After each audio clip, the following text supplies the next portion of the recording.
Irmãos, nós estamos na penúltima mensagem da nossa série Homens Comuns, chamado Incomum. O que a gente quer dizer com isso?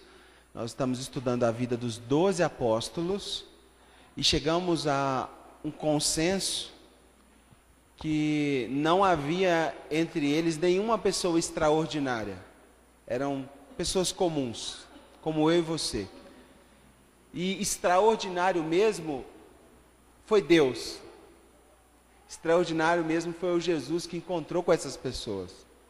Extraordinário foi como essas pessoas se renderam ao extraordinário. Mas eram pessoas comuns. E por ser pessoas comuns, Deus pôde sinalizar coisas tão extraordinárias. Qual é a nossa desculpa? Porque somos pessoas comuns. Quem é o Rildo? Quem é a Ju? É a Juliana. Ou seja,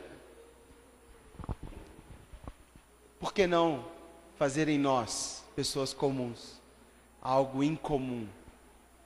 Por que não fazer em nós, que não somos extraordinários, fazer algo extraordinário? Então é nesse sentido que estamos estudando a vida dos 12, e hoje eu vou tentar servir vocês com a história ou alguns princípios da vida de Judas. Judas ou Iscariotes. Is ou Ish, né? É a palavra homem, e Cariotes era a cidade onde ele vivia. Então era homem daquela cidade, ou seja, homem que veio daquela cidade, Cariotes, tá bom? Então por isso Judas Iscariotes. E por que colocou o sobrenome? Porque existia outro Judas entre os 12, né? Que é o que a Rebeca compartilhou para nós na última semana. O texto básico que nós vamos usar é Mateus 26, Evangelho de Mateus 26, versículo 17.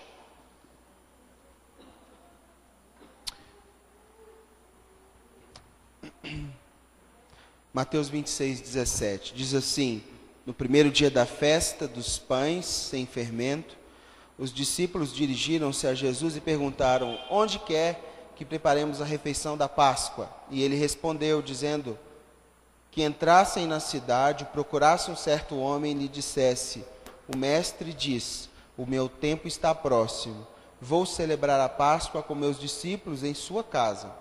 Os discípulos fizeram como Jesus os havia instruído e prepararam a Páscoa. Ao anoitecer, Jesus estava reclinado à mesa com os 12, e enquanto estava comendo, ele disse: digo-lhes que certamente um de vocês irá me trair.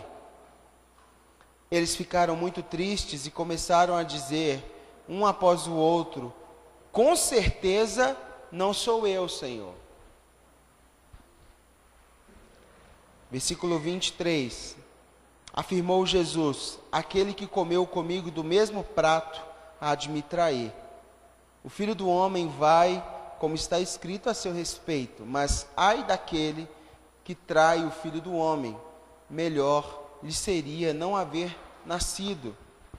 Então Judas, que haveria de traí-lo, disse: com certeza não sou eu, mestre. Talvez na sua versão está assim. Então Judas, que o traía, perguntou: acaso sou eu, mestre?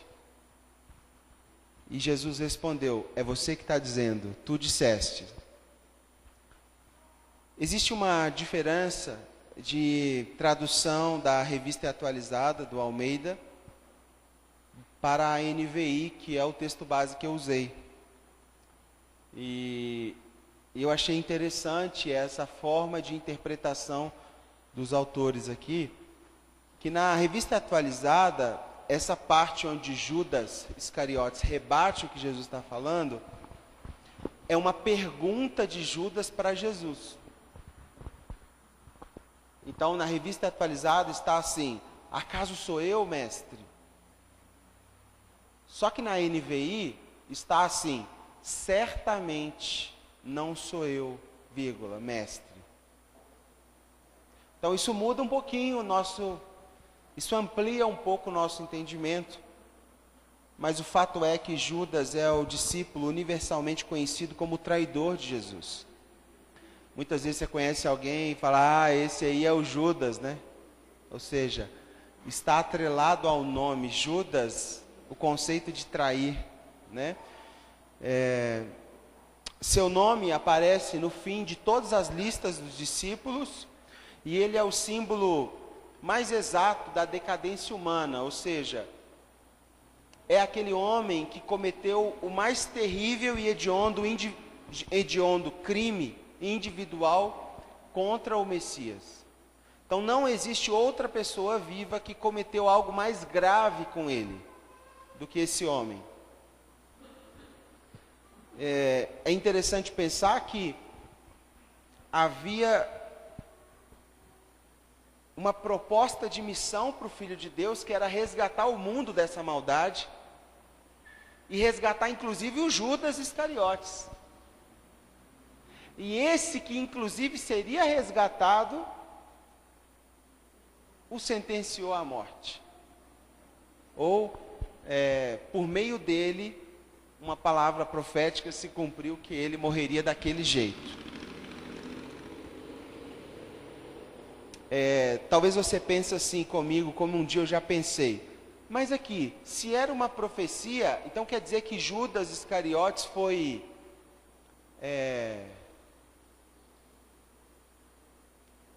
apanhado por uma profecia para que ela se cumprisse e ele fosse para a perdição? Não, negativo. O Spurgeon, por exemplo, vai explicar isso, que não tem nada a ver uma coisa, não é contrassenso contra a outra. De fato, alguém há de traí-lo, haveria de traí-lo. Mas esse alguém dependeria das falhas internas dessa pessoa, que se tornaria parte do cumprimento. Não é que Deus predestinou Judas Iscariotes a levar Jesus para o inferno, ou sentenciar contra Jesus. A história desse homem, irmãos, ela me marca muito, porque ela reflete bem até onde nosso coração humano pode chegar. E digo isso não para os perdidos, eu digo isso para os de casa. Eu estou dizendo isso para aqueles que estão aqui domingo pela manhã, para aqueles que estão se dizendo seguidores de Jesus, discípulos, e que andam perto de Jesus. Judas, irmãos, andou com Jesus 3 anos e meio. E mesmo assim o coração dele não foi tocado. Ele continuou escurecido e cheio de ódio. Os outros 11 apóstolos servem para nós de encorajamento. Porém, Judas é uma advertência que fazer parte da igreja, ser membro da igreja, ou falar que é seguidor de Jesus, é insuficiente para determinar que você está livre da perdição. Não por causa que Jesus não tem poder para te livrar, mas por causa do poder que há, a perversidade humana dentro de nós. Então nós somos capazes de sair daqui depois de uma manhã como essa e cometer coisas impensáveis. Nós somos capazes, inclusive, de ter descuidos espirituais e enveredar por um caminho perverso, mesmo sendo crente. Nós temos coragem, inclusive, de pegar oportunidades de comunhão, de partilha do nosso próprio Deus, que o próprio Deus dá a nós, e jogarmos pela janela. A gente consegue ainda cultivar pecados pecaminosos, que a gente só aperta um pause quando entra aqui pela manhã, e quando a gente sai pelaquela porta, eles podem continuar lá dentro. E continuar gritando, e a gente continuar alimentando esses pecados. A gente tem essa consciência. E a gente pode continuar cultivando o ódio, o interesse pessoal, os interesses escusos, mesmo nos dizendo próximos a Jesus. Então Judas representa esse homem para nós, um homem que chegou tão perto do Salvador quanto humanamente é possível, mas continuou um caminho escuro de incredulidade e perversidade. Quando eu uso a palavra perverso, eu não estou me referindo apenas a cunho sexual, tá bom? É uma palavra muito usada para esse cunho, mas perverso é quando nós damos um passo atrás, quando sabemos o que tem que ser feito de bom e ainda assim fazemos o que é mal. Perverso é aquele que sabe o bem e o mal e escolhe o mal. Maldoso é muitas vezes aquele que só sabe o mal. Mas perverso, ele é um pouco mais ardiloso, ele é um pouco mais sujo, porque ele sabe assim, olha, o ideal agora era fazer o bem, mas eu escolho fazer isso aqui.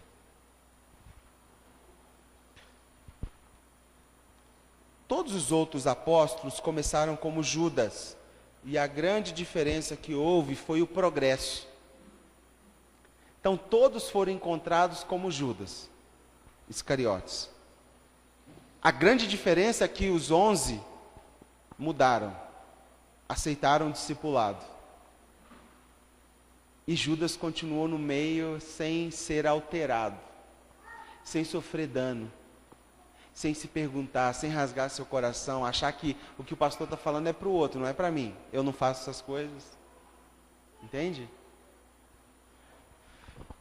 Quanto mais os outros 11 se tornavam filho de Deus, mais Judas Iscariotes se tornava filho do inferno. A cada ação que ele testemunhava que Cristo era Cristo, e mesmo assim escolhia o caminho mau, dentro dele, ele estava se aproximando do inferno. Uma escolha de Judas. E eu tirei 2 lições para nós aqui, bem específicas. A primeira, é possível estar perto de Cristo, andar próximo de Cristo, e ainda assim estar a caminho da perdição. É possível. É possível as pessoas olharem para o seu casamento e falar, é cristão. É possível ele olhar para os seus filhos e falar, filho de crente. Mas ainda assim é possível aquele chefe da família ou a esposa está indo por um caminho de perdição. E eu assustei muito quando eu descobri, por exemplo, que sabe de onde vem o nome Judas? É um nome que nós gostaríamos de dar para o nosso filho, Judá.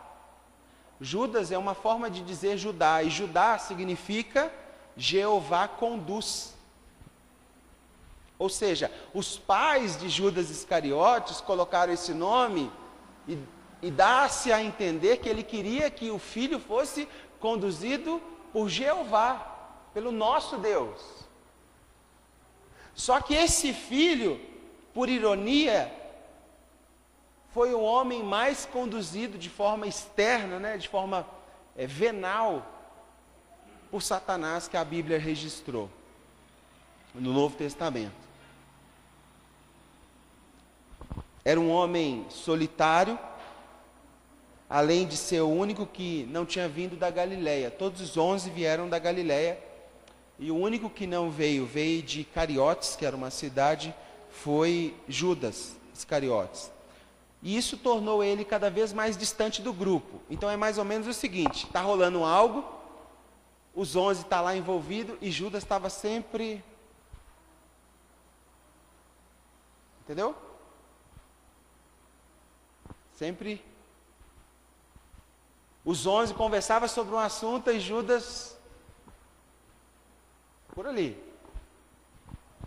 E isso, irmãos, foi conduzindo a possibilidade, inclusive, de Judas construir uma vida de hipocrisia e deslealdade com Jesus.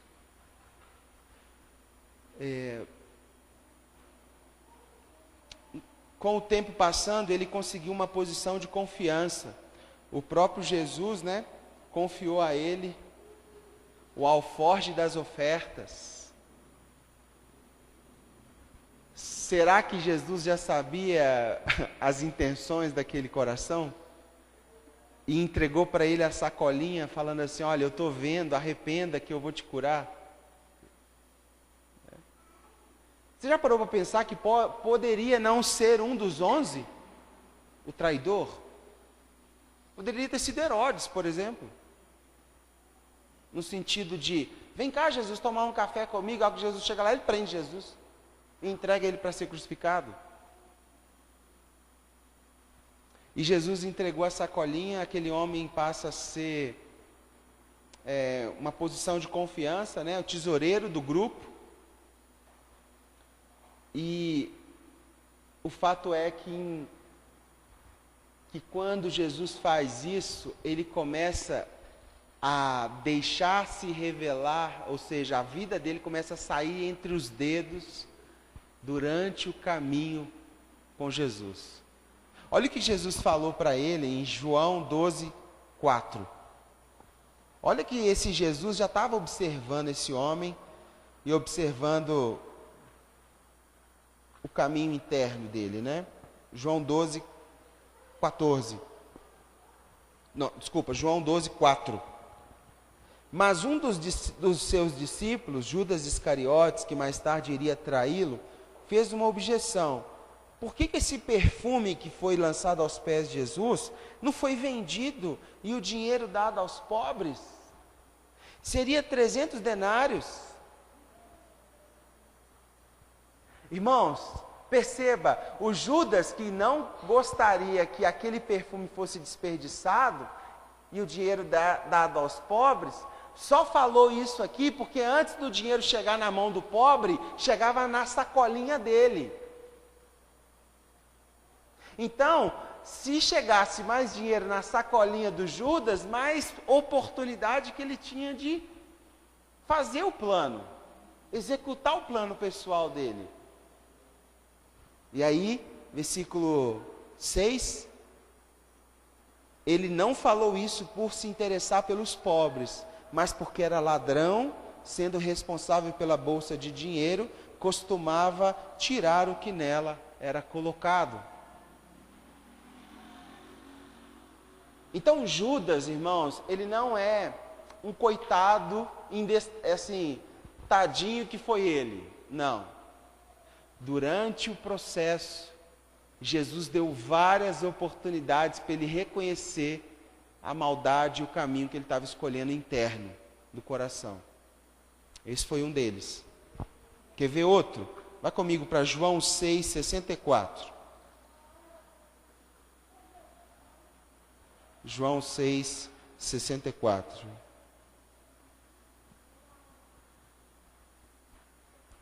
Não podemos, irmãos, esconder quem somos daquele que nos criou. Isso é falso. Isso é uma ilusão. Diz assim: contudo, há alguns de vocês que não creem, pois Jesus sabia desde o princípio quais deles não criam e quem o iria trair.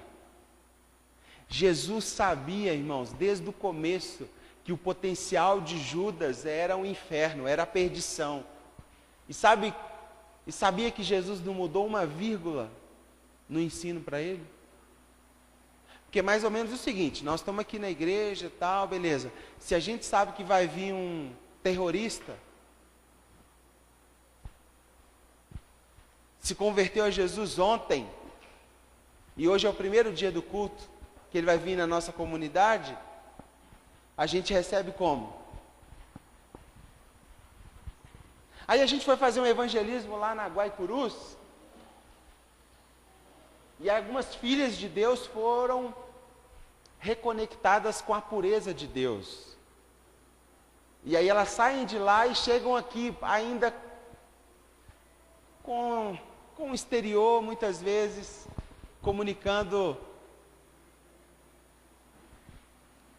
os seus cenários internos, né? Destruição, sujeira. E como que a gente recebe a pessoa? Como que a gente trataria alguém que a gente sabe que que vai nos estocar pelas costas, como você trataria? Se o Thales começasse uma amizade com o Felipe, e eu chegasse para o Thales, é o seguinte, o Felipe tem um plano, e ele vai te dar uma facada nas costas. Como que o Thales ia ficar se relacionando com ele? Pois bem, não foi assim que Jesus fez. Sabe o que Jesus fez? Amou Judas e o amou até o fim. Jesus foi dando sinais para Judas perceber o tamanho da impureza que ele tinha dentro. Jesus foi sinalizando para ele o tamanho dos problemas que ele estava sendo, do potencial perverso que ele estava construindo dentro dele. O objetivo, então, secreto da vida de Judas Iscariotes era a prosperidade pessoal, ganho próprio. Mesmo ele ouvindo, por exemplo, a parábola do administrador infiel, em Lucas 16, ele estava lá, ele ouviu. Mesmo ele ouvindo a mensagem das vestes nupciais da igreja, né? Mateus 22. Mesmo ele ouvindo a pregação de Jesus contra o amor ao dinheiro, Mateus 6. Mesmo ele ouvindo Jesus falando contra a ganância, Lucas 13. Contra o orgulho, de Mateus 23. Judas ouviu tudo isso e não foi tocado. Ele continuou com seu plano. Ah, pastor, mas está pegando muito pesado, não tem nenhum Judas no nosso meio.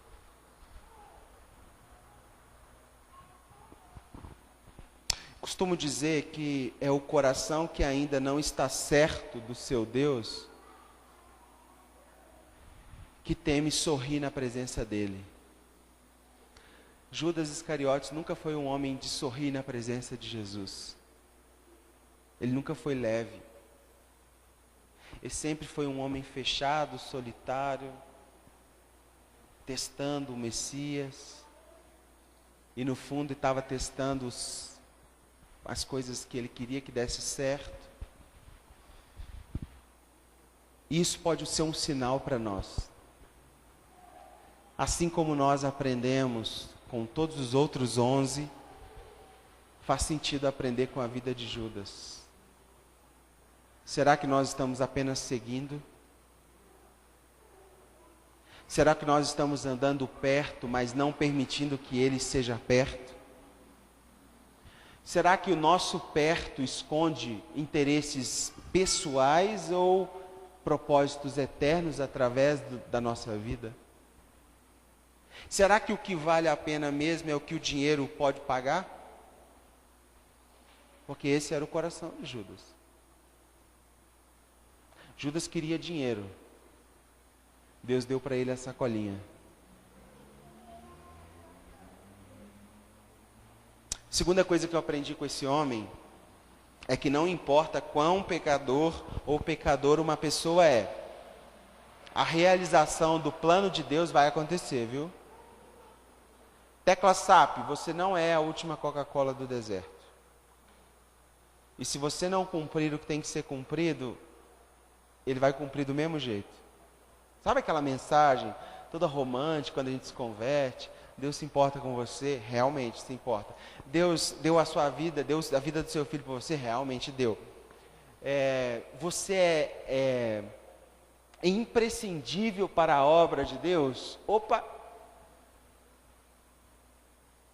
Não é porque teve um Judas Iscariotes que o propósito não iria se cumprir. O que eu quero dizer com isso? Existe um privilégio da gente participar da obra. Não quer dizer que eu determino se a obra vai ou não vai.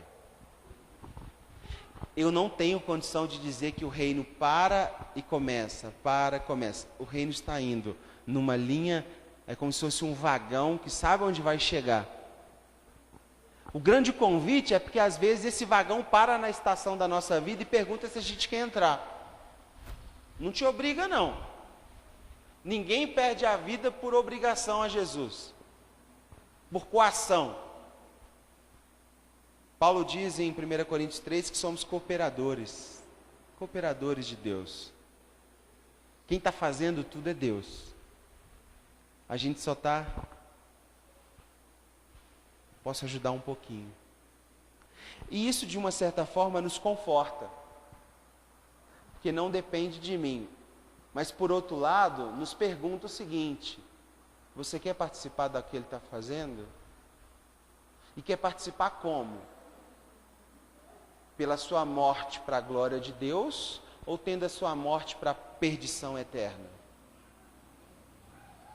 Porque Judas tinha na mão a oportunidade de escrever o nome dele na história como um mártir que amou Jesus, amou até o fim e morreu como os outros 11. Levantar o nome de Jesus com um testemunho genuíno. Só que o que ele fez? Ele se abraçou com o seu plano pessoal e a sua morte é apontamento para a perdição. Eu gosto de lembrar de uma história de um artista plástico muito conhecido, que pintava quadros abstratos e eram vendidos muito caro. E esse artista chegava lá no ateliê dele e começava a pintar os quadros. Só que chega um determinado momento da vida dele que ele tem um filho. E o menino começa a crescer, entender de pintura, de arte, de pincel, tinta. Aí esse menino, chega um dia, o pai dele está finalizando uma tela, 99,99% da tela pronta, e o filho fala assim: uai pai, essa está muito diferente, eu não estou entendendo nada. Ela está pronta? O filho pergunta para o pai. O pai fala assim: não está pronta ainda. Mas o que está faltando? O pai vai lá, pega um pincel, limpa, entrega na mão do filho e fala assim: falta o seu toque, falta a sua marca. Sabe por quê, meu filho? Essa obra, essa tela, não é minha.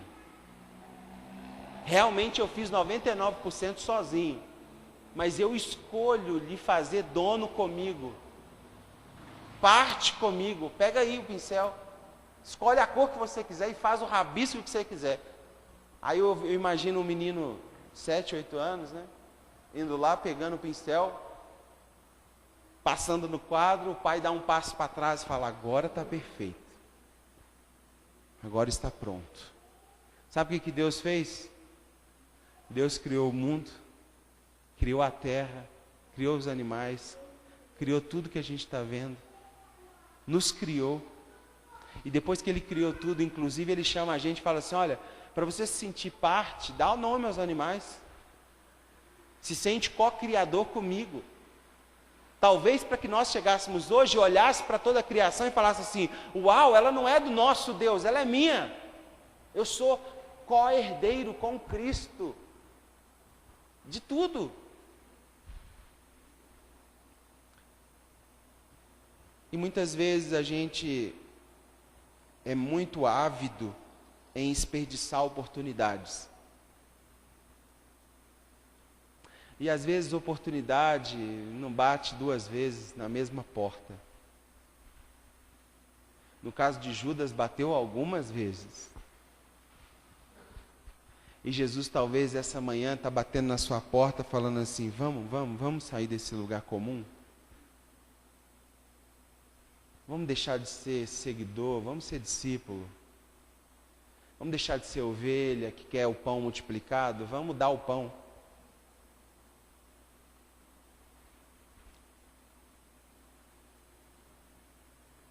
Irmãos, o pão é nosso, porque o Pai é nosso. E pelo Pai ser nosso, Ele fez nosso todas as coisas juntamente com Ele. Só que a gente precisa escolher de que lado a gente está. Porque não dá para a gente se servir a um plano eterno, tendo por trás uma motivação pessoal, obstinada de dar certo, pessoalmente. Se exploda o mundo. Eu quero meus bens. Se exploda o mundo, eu quero dar só 10%, como a Ana falou. Minha obrigação. Que se exploda o irmão. Está dando certo para mim? Para encerrar, concluindo, Judas é um exemplo trágico de oportunidades perdidas. Durante alguns anos ele esteve ao lado de Jesus, poderia ter feito qualquer pergunta para Jesus, poderia a qualquer momento, estava falando isso com a Cláudia terça-feira, né? Judas Iscariotes poderia ter dobrado o joelho e falado assim: olha, eu cheguei até aqui, estou constrangido, me perdoa, estava com o plano de te entregar, você pode me perdoar?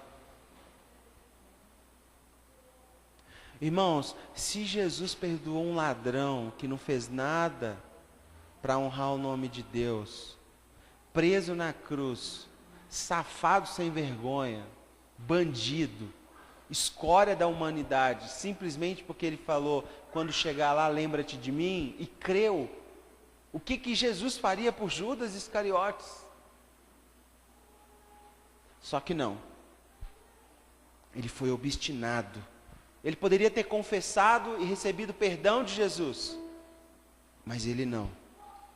Ele poderia ter comunicado o plano interno, rasgado o coração, mas ele, na hora do louvor lá que Jesus fazia com os irmãos, é para o outro, não é para mim, essa não é para mim, essa oração não é para mim, e foi continuando com o seu plano. Ele podia ter trocado um fardo pesado da culpa por um fardo suave do perdão. Se alguém aqui já cometeu algo assim contra o coração de Deus, sabe como é pesado, né, irmãos? Sim ou não? Tem algum Judas sincero aí? Né? Você já teve uma experiência com o pecado assim, que parece que está te cortando por dentro? Eu me lembro até hoje, num dia do seminário, eu estava no seminário e um amigo muito ativo, assim, bastante amigo, até mais amigo da Rebeca do que meu amigo. Muito amigo da Rebeca, mas muito, muito amigo da Rebeca. E um dia ele chegou no seminário chorando, assim, copiosamente, eu não entendi nada. Aí eu vi ele entrando na porta e fui lá até ele e olha o que aconteceu. Ele falou, não posso te contar aqui, mas eu preciso de ajuda. O que foi? Aí saímos para o lado de fora, fomos para a lanchonete, ele chegou para mim e falou assim, sabe aquela moça, tal, que eu sempre elogiava ela quando a gente conversava, tal. Pois é, eu me lembrei que há anos, há um tempo atrás, eu convidei a irmã para orar na minha casa, no alojamento que eu morava. Só que eu convidei a irmã num horário que não tinha ninguém lá. Óbvio. E a irmã aceitou ir fazer um culto de oração a dois. E foi. E aí o final da história você já conhece. E eu falei, tá bom, mas e o próximo? O que aconteceu depois? Aí ele falou assim, aconteceu que depois de 10 minutos eu entrei no banheiro. Quando eu liguei a água, eu olhava para cima, é como se estivesse saindo o sangue de Jesus. E aquilo começou a cortar aquele homem de tal forma. E ele falou que pegava a bucha e esfregava o próprio corpo dele, como se estivesse rasgando para cortar a carne dele, de arrependimento do pecado. E eu falei, tá bom, mas por que eu choro? Ele falou assim, remorso. Porque eu sei que toda vez que eu faço isso, ao invés do Jesus vir com uma espada desse tamanho e arrancar minha cabeça, ele me abraça, ele vem com os braços abertos e me dá um abraço. E eu não estou suportando. Eu queria que ele ficasse um pouco mais longe por um tempo, mas ele está muito perto. Judas podia ter feito isso, mas não era com ele, O ensino dos 12, o sermão da montanha, os evangelhos, as cartas, não era para Judas Iscariotes. Outra coisa que eu aprendo é que Judas é um exemplo de privilégios desperdiçados. O homem teve a sacolinha na mão, gente. Sabe o que é isso? Sabe o que significa isso? Porque na terra dos homens, isso aqui tem poder. Então Deus falou assim, já para você saber que dá a César o que é de César, eu vou dar um pouquinho para vocês aprender comigo como lidar com essa sacolinha. Só que Judas não. Não. Eu já dou meus 10%, os 90% é meu. Eu costumo dizer que toda vez que Jesus pede uma parte, é porque Ele quer nos lembrar que Ele é dono de tudo. Não é que você é dono do resto. Mas não era com Judas, o tesoureiro. Ele trocou Jesus, irmãos, por um punhado de moedas, que era exatamente o que ele queria desde o começo. Cuidado, que talvez aquilo que você mais anseia pode ser exatamente o seu maior tropeço. Aquilo que você coloca na última escala do Deus que realiza seu sonho. Então, cuidado.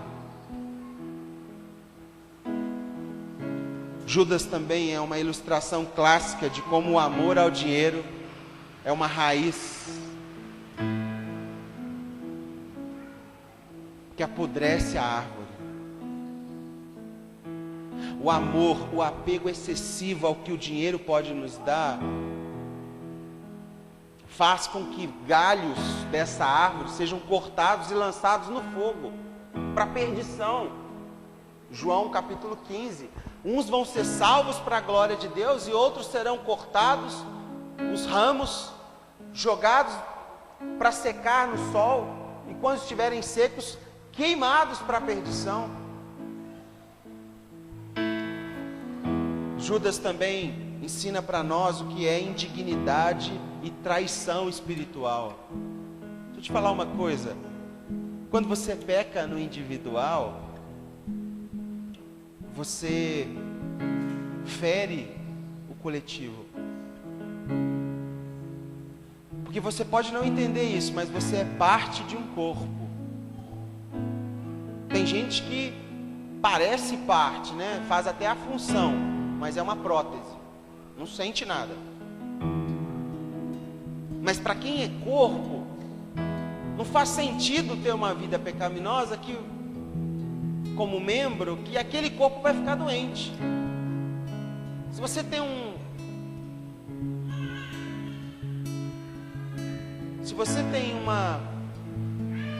uma célula doente, e essa célula consegue falar para outra célula assim, fica doente também. E aí essas duas se juntam e falam, vamos ficar doente para outra. E daqui a pouco tem um nódulozinho quase imperceptível, mas é maligno. E esse nódulo lá dentro de nós vai tomando forma, conquistando novas células. Daqui a pouco é um câncer. É um câncer que você se relaciona com as pessoas por fora de um jeito, mas aqui dentro você de fato quer o que você planejou querer. E daqui a pouco todo o seu corpo está contaminado.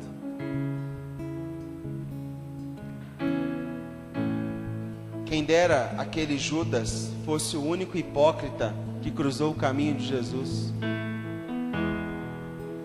Em todos os tempos, em todas as eras, existem Judas Iscariotes chegando perto aos pés de Jesus, tendo oportunidade, sendo convidado a crescer, sendo convidado a ser discípulo, mas continuam apenas lutando pelos seus motivos desonestos e egoístas. A vida de Judas serve para cada um de nós de lembrança da necessidade que a gente tem de nos examinar continuamente. Pode vir do jeito que você tiver, é o convite, mas, vírgula, permanecer assim com Cristo não tem jeito. Ele vai querer te mudar. Não é o pastor não, não é a instituição não, mas se você conhecer o Cristo dessa Bíblia, Ele vai arrancar pedaço. Ele vai tirando os excessos, Ele vai tirando as nossas mochilas, Ele vai tirando nossos sapatos para nos dar nova forma de andar na terra. Entende? Judas também é uma demonstração vívida de muita futilidade. Quantas pessoas perdendo tempo com coisas fúteis.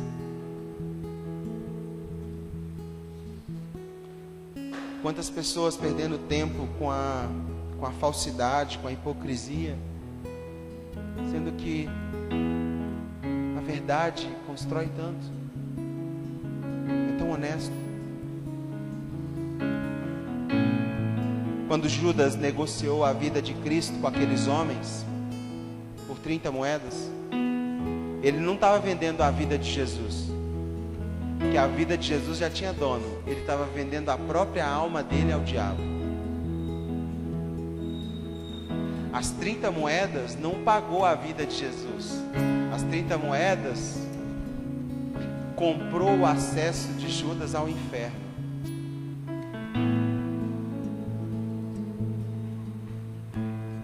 Eu quero encorajar meus irmãos a um dos maiores desafios que eu acredito ser dos nossos dias, que é permanecer real. Permanecer você, filho de Deus. Permanecer enxertado na videira. Permanecer nutrido e sendo nutrido pela árvore, pela videira verdadeira, pela seiva verdadeira. Permanecer real é uma das batalhas mais corajosas que iremos lutar e que Judas não deu conta. E hoje nós combinamos de praticarmos a ceia. E eu comecei a me lembrar, a ceia em memória, né? Que na ceia de Israel, o cordeiro tinha que ser sem mácula, não é isso? O cordeiro animal escolhido tinha que ser sem mácula, significa sem defeito. E esse cordeiro era separado por 4 dias para ser provado por alguns homens se aquele cordeiro era de fato sem defeito. Então não poderia ser um cordeiro com a pata machucada, não podia mancar, não podia ter problemas visuais daquele cordeiro. Tinha que ser saudável, tinha que ser perfeito. E existia em Israel, irmãos, uma porta chamada Porta das Ovelhas, que os criadores de ovelhas e de cordeiro, no 10º dia, ou seja, 4 dias antes da Páscoa, 10º dia do mês de Sisan, eles soltavam sua criação atrás da Porta das Ovelhas. As ovelhas entravam, animais, tá? Entravam pela avenida principal de Jerusalém, e os sacerdotes que estavam ali observando iam escolhendo o cordeiro mais perfeito que eles achassem. E quando eles escolhiam um, eles separavam aquele cordeiro, o dono dele levantava a mão, e o sacerdócio daquela época comprava aquele cordeiro. E sabe quanto que o sacerdócio pagava por aquele cordeiro que foi identificado como sem mácula? 30 moedas de prata.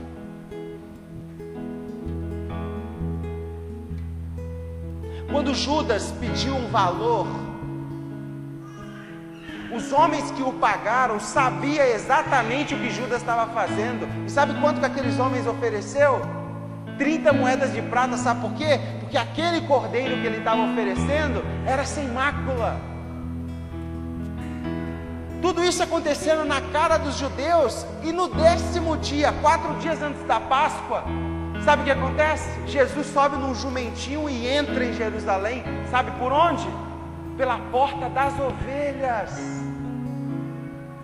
E quando ele entra, as pessoas com ramos nas mãos começam a gritar e falar o seguinte: eis o Cordeiro de Deus, eis aquele que tira o pecado do mundo. Este é sem defeito, este é sem mácula. E sabe o que o Herodes faz? Ele é? Então prendam ele. Vamos ver se de fato ele é. E Jesus fica 4 dias preso, sendo levado até Caifás. E quando chega na porta, na frente de Caifás, primeiro na frente de Caifás, e Caifás olha para ele e fala assim: qual é o pecado desse homem? Não, ele está se dizendo Deus, eu não estou vendo pecado nenhum. Então leva para Pilatos. Jesus chega na porta de Pilatos, Pilatos dá uma olhada e fala: eu não sou digno de fazer isso. Leva para Herodes. Herodes olha para Jesus e fala assim, enchendo a cara lá com as mulheres e tal: não vem atrapalhar minha festa, esse homem não fez nada, deixa ele. Esse Jesus então volta para Pilatos. E Pilatos chega para o povo e fala assim: vocês veem algum defeito? E aquele povo obstinadamente começa a clamar pela liberdade de um que tinha todo defeito: Barrabás. E sabe o que significa Barrabás? Bar, filho. Bás é Abba, filhos do pai. Sabe quem que Barrabás representava? Eu e você, cheio de pecado, preso, condenado à morte. E o cordeiro chegando lá e falando assim: ei, pode sair, eu vou morrer no seu lugar.